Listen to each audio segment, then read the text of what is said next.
Hi friends, ಎಲ್ಲರೂ ಹೆಂಗಿದ್ದೀರಾ? ನಾವು ಚೆನ್ನಾಗಿದ್ದೀವಿ. Welcome back our YouTube channel Manu son of Sangeetha. ಬನ್ನಿ, ಇವತ್ತು ಎಲ್ಲಿಗೆ ಹೋಗ್ತಾ ಇದ್ದೀವಿ ಅಂತ ಹೇಳೋದಲ್ಲ, ಅದು ನೋಡೋಣ. Welcome back our channel. ನಾವು ಇವಾಗ ಬೆಂಗಳೂರಿಂದ ತುಮಕೂರು ಕಡೆ ಹೋಗ್ತಾ ಇದ್ದೀವಿ. ತುಮಕೂರು ಅಂದರೆ ಅಲ್ಲಿ ನಮ್ಮ ಶಿವಕುಮಾರ ಸ್ವಾಮೀಜಿಗಳವರ ಮಠ ಇದೆಯಲ್ಲ, ನೋಡ್ಕೊಂಡು ಬರೋಣ ಅಂತ ಹೋಗ್ತಾ ಇದ್ದೀವಿ. ಮಗನ ಸ್ಕೂಲ್ ರಜೆ ಇತ್ತು, ಸೊ ನೋಡ್ಕೊಂಡು ಬರೋಣ ಅಂತ ಇವಾಗ ಮೆಜೆಸ್ಟಿಕ್ಕಿಂದ ಬಸ್ಸಿಗೆ ಹತ್ಕೊಂಡು ಹೋಗ್ತಾ ಇದ್ದೀವಿ. ನೋಡಿ, ಇದು BMTC ಬಸ್ ಸ್ಟ್ಯಾಂಡು, ಸಾರಿ KSRTC ಬಸ್ ಸ್ಟ್ಯಾಂಡು. ನೋಡಿ, ನಾನು ನನ್ನ ಮಗ ಎಂಜಾಯ್ ಮಾಡ್ಕೊಂಡು ಹೋಗ್ತಾ ಇದ್ವಿ ಬಸ್ಸಲ್ಲಿ. ಅವನಿಗೆ ಕಿಟಕಿ ಇರೋ ಸೀಟೇ ಬೇಕು, ಅದಕ್ಕೆ ಅಲ್ಲೇ ಕೂಡ್ತೀನಿ ಅಂತ ಹಠ ಮಾಡಿದ. ನೋಡಿ ನೋಡಿ ನೋಡಿ ಅವನ ಆಟ ತುಂಬ ಎಂಜಾಯ್ ಮಾಡ್ತಾಯಿದ್ದ ನನ್ನ ಮಗ. ಅಬ್ಬಬ್ಬಾ, ರೋಡಲ್ಲಿ ನೋಡಿ ಎಷ್ಟು ಒಂಥರ ಬೆಂಗಳೂರಿಂದ ತುಮಕೂರು ಹೋಗೋ ದಾರಿಲಿ ಈ ಎಲ್ಲ ಗಿಡ ಎಲ್ಲ ಎಷ್ಟು ಚೆನ್ನಾಗಿ ಅನಿಸ್ತಾವಲ್ಲ, ನೋಡಿದ್ರೆ ಹಂಗೆ ನೋಡ್ತಾನೇ ಇರ್ಬೇಕು ಅನಿಸುತ್ತೆ. ಗಿಡಗಳು, ತೆಂಗಿನ ಮರಗಳು, ಆಮೇಲೆ ಆ ಕಡೆ ಎರಡು ಸೈಡು ಒಂಥರ ಹಸಿರಾಗಿರ್ತಕ್ಕಂಥ ಪರಿಸರ. ಅಲ್ಲಿ ನೋಡಿ ನದಿ ಕಾಣಿಸ್ತಾ ಇದೆಯಲ್ಲ, ನದಿ ಎಲ್ಲ ಅದು ಮೇ ಬಿ ಯಾವುದೋ ಒಂದು ಚಿಕ್ಕ ಹಳ್ಳ ಕೆರೆ ಅನ್ಕೋತೀನಿ. ಬಸ್ಸಲ್ಲಿ ಇದ್ವಲ್ಲ, ಸೊ ಅಷ್ಟು ಕರೆಕ್ಟಾಗಿ ಕಾಣಿಸ್ಲಿಲ್ಲ. ಇದು ನೋಡಿ ಒಂಥರ ತೆಂಗಿನ ತೋಟ, ಹಿಂಗೆಲ್ಲ ಪರಿಸರ ಇದ್ಬಿಟ್ರೆ ಚೆನ್ನಾಗಿ ಊಟ ಮಾಡಿಕೊಂಡು ಅಲ್ಲೇ ಹೋಗಿ ಕೂತು ಆರಾಮಾಗಿ ಊಟ ಮಾಡಿಕೊಂಡು ಟೈಮ್ ಸ್ಪೆಂಡ್ ಮಾಡಿ ಬರೋಣ ಅಂತ ಅನಿಸ್ಬಿಡುತ್ತೆ. ಸೊ ರಜೆ ಬೇರೆ ಇತ್ತಲ್ಲ, ಹೋಗಿ ಬರೋಣ ದಿನ ಅಂತ ಹೋಗ್ತಾಯಿದ್ವಿ ಬಸ್ಸಲ್ಲಿ. ನಾವು ನಮ್ಮ ಫ್ರೆಂಡ್ಸು ಎಲ್ಲರೂ ಹೋಗ್ತಾಯಿದ್ವಿ. ನೋಡಿ ಕಾಣಿಸ್ತಾ ಇರೋದೇ ನಮಗೆ ಚೆನ್ನಾಗಿದೆ ಅದೆಲ್ಲ ವಾತಾವರಣ.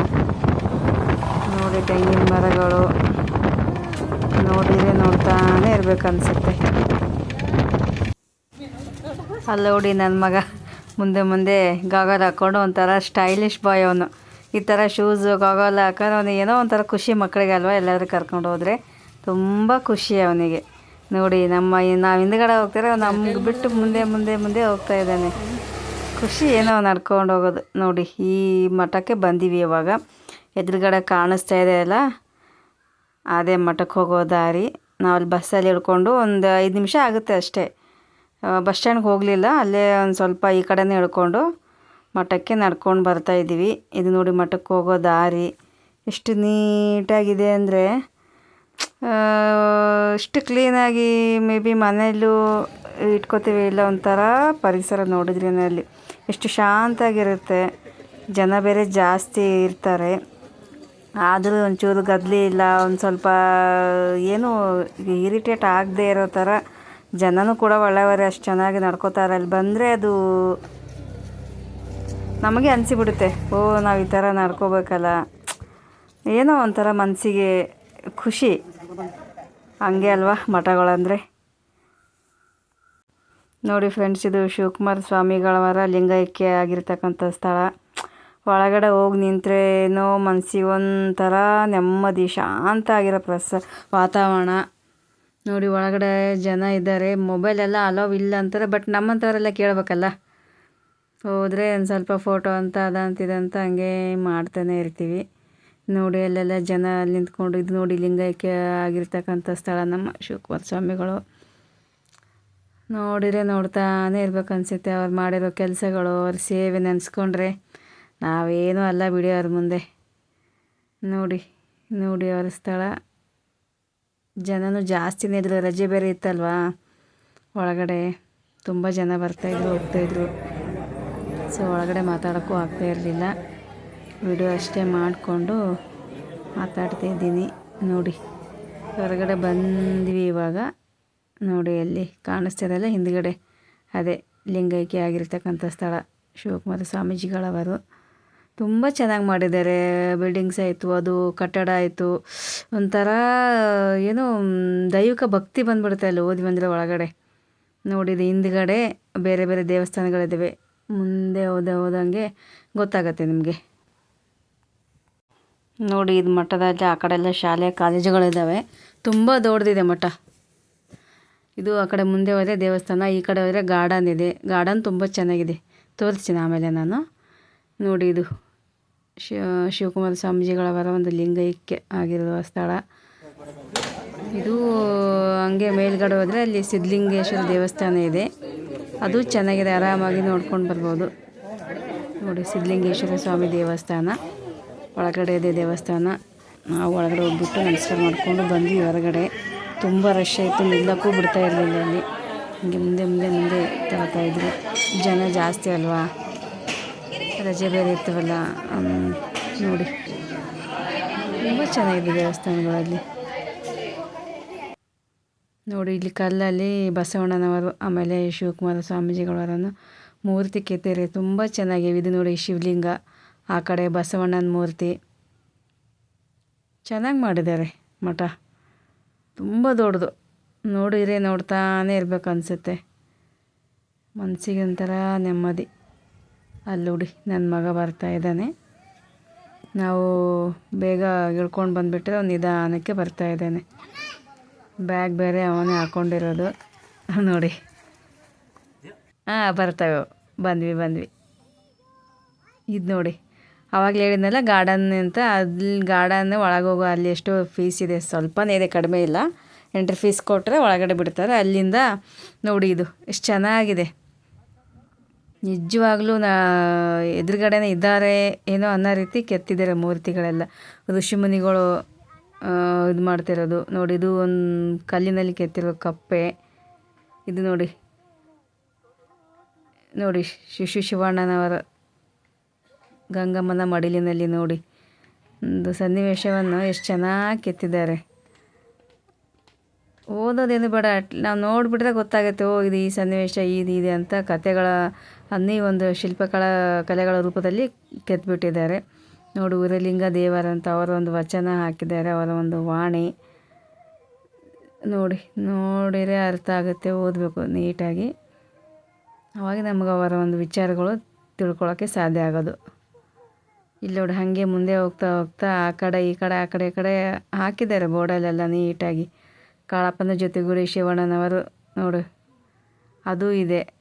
ಅವ್ರ ಜೊತೆ ಒಂದು ಸಂವಾದದಲ್ಲಿ ತೊಡಗಿರುವುದು ಶಿವಕುಮಾರ ಸ್ವಾಮಿಗಳು ಭಕ್ತರ ಜೊತೆ. ತುಂಬ ಚೆನ್ನಾಗಿದೆ ನೋಡೋಕ್ಕೆ. ಹಾಗೆ ಮುಂದೆ ಹೋದರೆ ಅಲ್ಲಿ ಮತ್ತೆ ಬೇರೆ ಒಂದು ಸನ್ನಿವೇಶವನ್ನು ಹಾಕಿದ್ದಾರೆ. ಇದು ನೋಡಿ, ಉದ್ದಾನ ಸ್ವಾಮಿಗಳಿಗೆ ಶಿವಣ್ಣನವರು ಸ್ವಾಮಿಗಳ ಒಪ್ಪಿಗೆ, ಸಾಷ್ಟಾಂಗ ನಮಸ್ಕಾರ ನೋಡಿ. ಸಾಷ್ಟಾಂಗ ನಮಸ್ಕಾರ ಆಗ್ತಿರೋದು ಸ್ವಾಮೀಜಿಗಳಿಗೆ. ಎಷ್ಟು ಚೆನ್ನಾಗಿ ಕೆತ್ತಿದ್ದಾರಲ್ವ. ನಿಜವಾಗ್ಲೂ ಮನುಷ್ಯರೇನೋ ಅನ್ನೋ ರೀತಿ ಕೆಟ್ಟಿದ್ದಾರೆ ನೋಡಿ. ಶ್ರೀವಾಣಿ ಚೆನ್ನಾಗಿ ಬರೆದಿದ್ದಾರೆ ನೋಡಿ. ಉದ್ದಾನ ಸ್ವಾಮಿಗಳು ಮಕ್ಕಳಿಗೆ ಪಾಠ ಮಾಡುತ್ತಿರುವುದು ನೋಡಿ. ಅಲ್ಲಿ ಮಕ್ಕಳಿಗೆ ಪಾಠ ಮಾಡೋದನ್ನು ಎಷ್ಟು ನೀಟಾಗಿ ಕೆತ್ತಿದ್ದಾರೆ. ಆವಾಗೆಲ್ಲ ಹಿಂದೆ ಗುರುಕುಲ ಪದ್ಧತಿ ಇತ್ತವಲ್ಲವ, ಆ ವ್ಯವಸ್ಥೆಯನ್ನು ಅಲ್ಲಿ ನೀಟಾಗಿ ತೋರಿಸಿದ್ದಾರೆ. ಇದು ಆಯ್ದಕ್ಕಿ ಲಕ್ಕಮ್ಮನವರ ಒಂದು ವಚನ ಅಲ್ಲಿ ಹಾಕಿರೋದು ನೋಡಿ. ಇಲ್ಲಿ ಮಕ್ಕಳು ಮರಳಲ್ಲಿ ಪಾಠದ ಒಂದು ಅಭ್ಯಾಸವನ್ನು ಮಾಡ್ತಿರೋದು. ಆವಾಗೇ ಚೆನ್ನಾಗಿತ್ತು ಅನಿಸುತ್ತೆ ಒಂದು ರೀತಿ ನೋಡಿ. ಶ್ರೀವಾಣಿ ಅವರ ಒಂದು ಶಿವಕುಮಾರ ಸ್ವಾಮೀಜಿಗಳವರ ಶ್ರೀವಾಣಿ ನೋಡಿ. ಶಿವಣ್ಣನವರಿಗೆ ಒಂದು ದೀಕ್ಷೆ ಕೊಡ್ತಿರೋದು, ದೀಕ್ಷೆ ತೊಗೊಳ್ತಿರೋದು ಒಂದು ಮೂರ್ತಿ ರೂಪದಾಗ. ಎಷ್ಟು ಚೆನ್ನಾಗಿ ಕೆತ್ತಿದ್ದಾರೆ, ತುಂಬ ಚೆನ್ನಾಗಿ ಮಾಡಿದ್ದಾರೆ ನಿಜವಾಗ್ಲೂ. ಅದು ಮೂರ್ತಿ ಅಂತ ಅನಿಸೋದೇ ಇಲ್ಲ ನಮ್ಮ ಮನಸ್ಸಿಗೆ. ನೋಡಿದರೆ ನೋಡ್ತಾನೇ ಇರಬೇಕು ಅನಿಸುತ್ತೆ ನಿಜವಾಗ್ಲೂ. ಅಲ್ಲಿ ಇವಾಗ ನಡೀತಾ ಇದೇನೋ ಸನ್ನಿವೇಶ ಅನ್ನೋ ರೀತಿ ತುಂಬ ಚೆನ್ನಾಗಿ ಮಾಡಿದ್ದಾರೆ ನೋಡಿ. ಬಸವಣ್ಣನವರ ಒಂದು ವಚನ ನೋಡಿ. ಮಕ್ಕಳನ್ನು ಶ್ರೀಮಠಕ್ಕೆ ದಾಖಲಾತಿ ಮಾಡಿಕೊಳ್ಳುತ್ತಿರುವುದು ಸ್ವಾಮೀಜಿಗಳು. ಯಾವುದೇ ಭೇದ ಭಾವ, ಬಡವ ಶ್ರೀಮಂತರ ಅನ್ನೋದೇ ಪ್ರತಿಯೊಬ್ಬ ಮಕ್ಕಳಿಗೂ ಸಮಾನ ರೂಪದಲ್ಲಿ ನೋಡಿರ್ತಕ್ಕಂಥ ಒಬ್ಬ ವ್ಯಕ್ತಿ ಅವರು. ವ್ಯಕ್ತಿ ಅನ್ನೋಕ್ಕಿಂತ ದೇವರು ಅಂದರೂ ತಪ್ಪಾಗಲ್ಲ. ಎಲ್ಲರಿಗೂ ಸಮಾನ ಶಿಕ್ಷಣ ಒಂದು ಕೊಡ್ತಾ ಇದ್ದಾರಲ್ವ. ನಿಜವಾಗ್ಲೂ ಅದು ನಿಜವಾಗ್ಲೂ ಮೆಚ್ಚಲೇಬೇಕದು ನೋಡಿ. ಅಕ್ಕ ಮಹಾದೇವರ ವಚನ. ಮಂತ್ರಪೀಠದಲ್ಲಿ ಶ್ರೀಗಳು ಉದ್ಧರಣೆ ಕಾಯಕದಲ್ಲಿ ತೊಡಗಿರುವುದು ನೋಡಿ. ಅವರು ಕೂಡು ಸ್ಥಳಗಳು ಬರಿತಾ ಇರೋದು ಅಲ್ಲಿ ನೋಡಿ. ಮಕ್ಕಳು, ತಾಯಿಗಳು, ಚಿಕ್ಕ ಮಕ್ಕಳು, ಯಾವ ಒಂದು ದೊಡ್ಡ ಮಕ್ಕಳು ಚಿಕ್ಕ ಮಕ್ಕಳು ಭೇದ ಮಾಡಲಾರೆ ಎಲ್ಲರೂ ಸಮಾನ ರೂಪದಲ್ಲಿ ಕಂಡಿರ್ತಕ್ಕಂಥ ಒಬ್ಬ ಮಹಾನ್ ವ್ಯಕ್ತಿ ಅವರು. ಅವ್ರ ಬಗ್ಗೆ ಎಷ್ಟು ಹೇಳಿದ್ರೂ ಕಡಿಮೆ ಬಿಡಿ, ಇನ್ನೂ ಹೇಳ್ತಾನೆ ಇರ್ಬೇಕು ಅನಿಸುತ್ತೆ ನೋಡಿ. ಅವ್ರ ದಾಸೋಹಕ್ಕೆ ಕಟ್ಟಿಗೆ ಕೂಡ ಕಡಿತಾ ಇದ್ರಂತೆ. ಅಂದರೆ ಯಾವ ಕೆಲಸನೂ ಮೇಳಲ್ಲ ಕೀಳಲ್ಲ ಅಂತ ಕಾಯಕ ಕೆಲಸ ಅಂತಿರಲ್ಲ ನಮ್ಮ ಬಸವಣ್ಣನವರು. ಅದೇ ರೀತಿ ಪ್ರತಿಯೊಂದು ಕಾಯಕದಲ್ಲೂ ದೇವರನ್ನು ಕಾಣೋ ಒಬ್ಬ ಮಹಾನ್ ಪುರುಷ ಅವರು. ನೋಡಿ ಶ್ರೀವಾಣಿ ಅವರದು ಹೆಣ್ಣು ಕುಟುಂಬದ ಕಣ್ಣು. ಅವಳು ಬುದ್ಧಿವಂತಳಾಗಿ ತನ್ನ ಮಕ್ಕಳನ್ನು ಸತ್ಪ್ರಜೆಗಳನ್ನಾಗಿ ಬೆಳೆಸಿದರೆ ಆ ಕುಟುಂಬ ಹಸನಾಗುತ್ತದೆ, ಹೌದಲ್ವಾ? ಶ್ರೀಗಳು ಅಂಧ ಮಕ್ಕಳನ್ನು ಮಠಕ್ಕೆ ದಾಖಲಾತಿ ಮಾಡಿಕೊಳ್ಳುತ್ತಿರುವುದು ನೋಡಿ. ಸ್ವಾಮೀಜಿಗಳು ಹೇಳ್ಬೇಕಂದ್ರೆ ಬರೀ ಎಲ್ಲ ಸರಿಯಾಗಿದ್ದು ಮಕ್ಕಳನ್ನು ತಗೊಂಡ್ರೆ ಅದು ಕೆಲವರಿಗೆ ಕಾಲಿಲ್ಲ, ಕಣ್ಣಿಲ್ಲ, ಕಿವಿ ಕೇಳಿಸಲ್ಲ ಅಂಥ ಮಕ್ಕಳಿಗೂ ಕೂಡ ಮಠದಲ್ಲಿ ದಾಖಲಾತಿ ಮಾಡ್ಕೊಂಡು ಶಿಕ್ಷಣ ಕೊಟ್ಟು ಅವರಿಗೆ ಊಟ ಕೊಟ್ಟು ಬೆಳೆಸ್ತಾರೆ ಅಂದರೆ ನಿಜವಾಗ್ಲೂ ಕೈ ಎತ್ತಿ ಮುಗಿಬೇಕು ಅನಿಸುತ್ತೆ ಅವರಿಗೆ. ನೋಡಿ ಮುಕ್ತಾಯಕ್ಕನ ಒಂದು ವಚನ ಇದೆ, ಓದಬೇಕಿದು. ತನ್ನ ತಾನು ಅರಿದವಾಗಿ ನೋಡಿ ಎಷ್ಟು ಚೆನ್ನಾಗಿ ಬರೆದಿದ್ದಾರೆ. ಶ್ರೀಗಳು ಗಿಡಕ್ಕೆ ನೀರು ಹಾಕುತ್ತಿರುವುದು ನೋಡಿ. ಗಿಡಕ್ಕೆ ಅಲ್ಲಿ ಅಡುಗೆ ಮಾಡೋಕ್ಕಾದ್ರೆ ಸೌದೆ ತೆಗಿತಾರೆ, ಆಮೇಲೆ ಅಲ್ಲಿ ಇರ್ತ ಗಿಡಗಳಿಗೆಲ್ಲ ನೀರು ಹಾಕೋದು, ಜೀವ ಇರ್ತಕ್ಕಂಥ ವಸ್ತುಗಳಿಗೆಲ್ಲ ಇವು ಗಿಡಗಳು ಕೂಡ ಒಂದು ಮನುಷ್ಯರಂತೆ ಅವಕ್ಕೂ ಜೀವ ಇದೆ ಅನ್ನೋದು ಚೆನ್ನಾಗಿ ತೋರಿಸ್ಕೊಟ್ಟಿದ್ದಾರೆ ಶ್ರೀಗಳು. ನೋಡಿ ಪ್ರಾಣಿಗಳು ಕೂಡ ಅಷ್ಟೇ ಪ್ರೀತಿ ಮಾಡ್ತಾಯಿದ್ದರು. ಪ್ರಾಣಿಗಳಿಗೂ ಊಟ ತಿನ್ನಿಸೋದು, ಹಣ್ಣು ತಿನ್ನಿಸೋದು, ಅವಕ್ರ ಜೊತೆನೂ ಒಂದು ಅವಿನಾಭಾವ ಸಂಬಂಧ ಅವರಿಗೆ ಪ್ರಾಣಿಗಳ ಜೊತೆ ಅವರಿಗೆ. ನೋಡಿ ಶ್ರೀಗಳು ಅಬ್ದುಲ್ ಕಲಾಂ ಅವರೊಂದಿಗೆ ಸಂವಾದದಲ್ಲಿ ತೊಡಗಿರುವುದು ನೋಡೋಕ್ಕೆ ಕಣ್ಣು ಸಾಲದಷ್ಟು ಖುಷಿಯಾಗುತ್ತೆ ನೋಡಿದರೆ. ನಿಜವಾಗ್ಲೂ ಮಹಾನ್ ವ್ಯಕ್ತಿಗಳವರೆಲ್ಲ. ಇದು ಅಂತಿದೆಯಲ್ಲ, ಇದು ನೋಡ್ತಿದ್ರೆ ಏನೋ ಮನಸ್ಸಿಗೆ ಅಲ್ಲಿಂದ ಕಣ್ಣು ತೆಗಿಯೋಕ್ಕೇ ಆಗ್ತಾಯಿರಲಿಲ್ಲ, ಅಷ್ಟು ನೋಡ್ತಾನೆ ನಿಂತ್ಕೋಬೇಕು ಅನಿಸ್ಬಿಡ್ತು. ಇಷ್ಟಲಿಂಗ ಪೂಜೆಯಲ್ಲಿ ತೊಡಗಿರ್ತಕ್ಕಂಥ ಶಿವಕುಮಾರ ಸ್ವಾಮೀಜಿಗಳು ಅಬ್ಬಬ್ಬಬ್ಬಾ ಎಷ್ಟು ಚೆನ್ನಾಗಿ ಮಾಡಿದಾರಲ್ಲ, ಮನಸ್ಸಿಗೆ ಒಂಥರ ನೆಮ್ಮದಿ ಅದು ನೋಡಿದರೆ. ನೋಡಿ ಸ್ವಾಮಿಗಳ ಪೂಜೆಯಲ್ಲಿ ತೊಡಗಿರುವುದು ನೋಡಿ. ಅವರ ಶ್ರೀವಾಣಿ, ಪರಿಸರ ಪ್ರಜ್ಞೆ ತಿಳಿದು ಬದುಕುವುದು ವಿವೇಕದ ಲಕ್ಷಣ. ಪರಿಸರವನ್ನು ನಾವು ರಕ್ಷಿಸಿದರೆ ಅದು ನಮ್ಮನ್ನು ರಕ್ಷಿಸಿದೆ, ಹೌದು ಅಷ್ಟೇ. ಇದು ನೋಡಿ ಬಸವಣ್ಣನವರ ಒಂದು ವಚನ ಹಾಕಿದ್ದಾರೆ. ನಿಜವಾಗ್ಲೂ ಅಲ್ಲಿ ಹೋಗ್ತಾಯಿದ್ರೆ ದಾರಿ ಉದ್ದಕ್ಕೆ ಈ ಥರ ಎಲ್ಲ ಹಾಕ್ಕೊಂಡು ಹೋಗಿದ್ದಾರಲ್ಲ ವಚನಗಳು, ಆಮೇಲೆ ಶ್ರೀವಾಣಿ ಅವೆಲ್ಲ ನೋಡಿ ತಿಳ್ಕೊ ತುಂಬ ಇದೆ ನಿಜವಾಗ್ಲೂ. ಇಲ್ಲಿ ನೋಡಿ ಮಕ್ಕಳ ಆಟಗಳು, ಮರಿಕೋತಿ ಆಟ, ಆಮೇಲೆ ಕಣ್ಣಾಮುಚ್ಚಾಲೆ ಆಟ, ಆಗಿನ ಕಾಲದಲ್ಲಿ ಆಡ್ತಕ್ಕಂಥ ಆಟಗಳೆಲ್ಲ ಇದ್ದಾವೆ.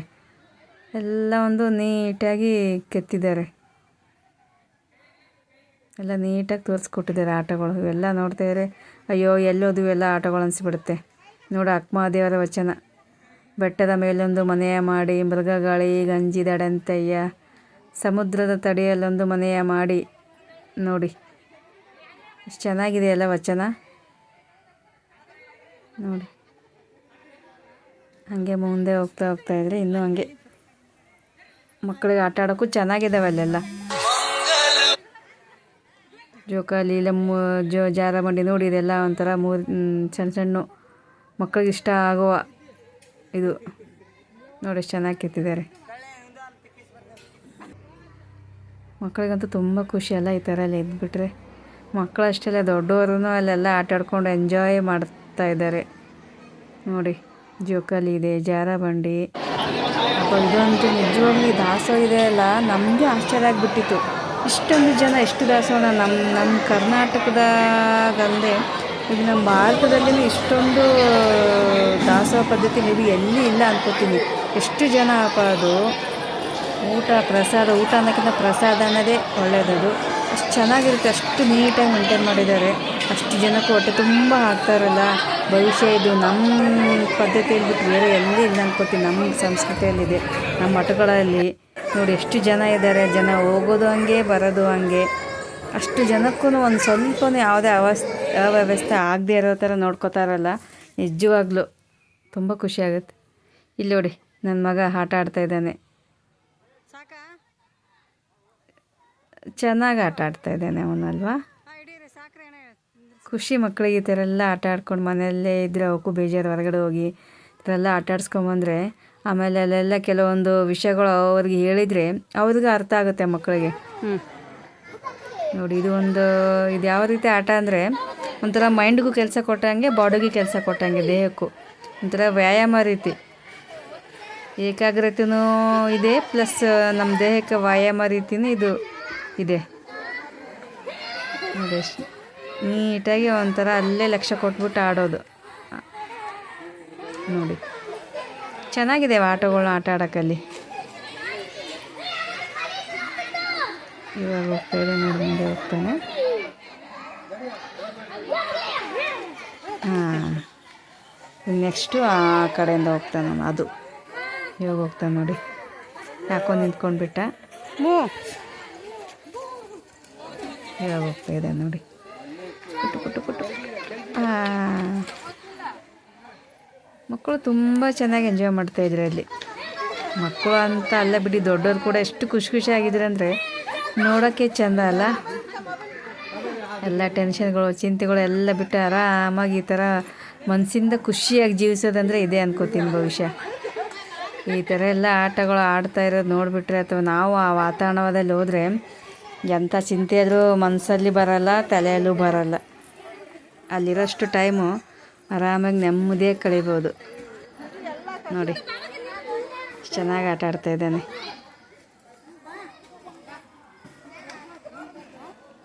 ಚೆನ್ನಾಗಿದೆ ದೇವಸ್ಥಾನ, ಮಠ ತುಂಬ ಚೆನ್ನಾಗಿದೆ. ಬೆಂಗಳೂರಿಂದ 1.5 ಅಥವಾ 2 ತಾಸಲ್ಲಿ ಆರಾಮಾಗಿ ಹೋಗ್ಬೋದು. ಬಸ್ಸುಗಳು ತುಂಬ ಇದ್ದಾವೆ. ಸ್ವಂತ ವೆಹಿಕಲ್ ಮಾಡ್ಕೊಂಡು ಹೋಗ್ಬೋದು ಅಥವಾ ಬಸ್ಸಲ್ಲಿ ಹೋಗ್ಬೋದು, ಏನೂ ತೊಂದರೆ ಇಲ್ಲ. ಆರಾಮಾಗಿ ಹೋಗ್ಕೊಂಡು, ಏನು ಅಲ್ಲಿ ಪ್ರಸಾದನೂ ಆರಾಮಾಗಿ ಇರುತ್ತೆ, ಊಟದ್ದು ಏನೂ ಇಲ್ಲ. ಆರಾಮಾಗಿ ಎಲ್ಲ ನೋಡಿಕೊಂಡು ದಾಸೋಹದಲ್ಲಿನ ಆರಾಮಾಗಿ ಪ್ರಸಾದ ತಿಂದ್ಕೊಂಡು ಬರ್ಬೋದು. ಚೆನ್ನಾಗಿತ್ತು.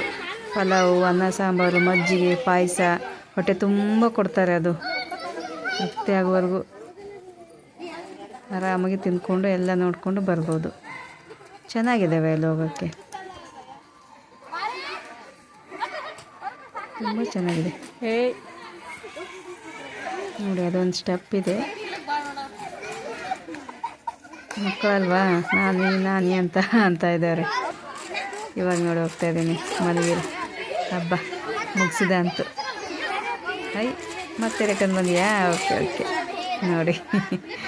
ಮಕ್ಕಳಿಗೆ ಖುಷಿ. ನನಗೂ ಆಡ್ಬೇಕು ಅನಿಸಿತ್ತು, ಆದರೆ ಎಲ್ಲಿ ಬಿದ್ದೋಗ್ತೀನಿ ಅಂತ ಭಯ, ನಾನು ಆಡಲಿಲ್ಲ.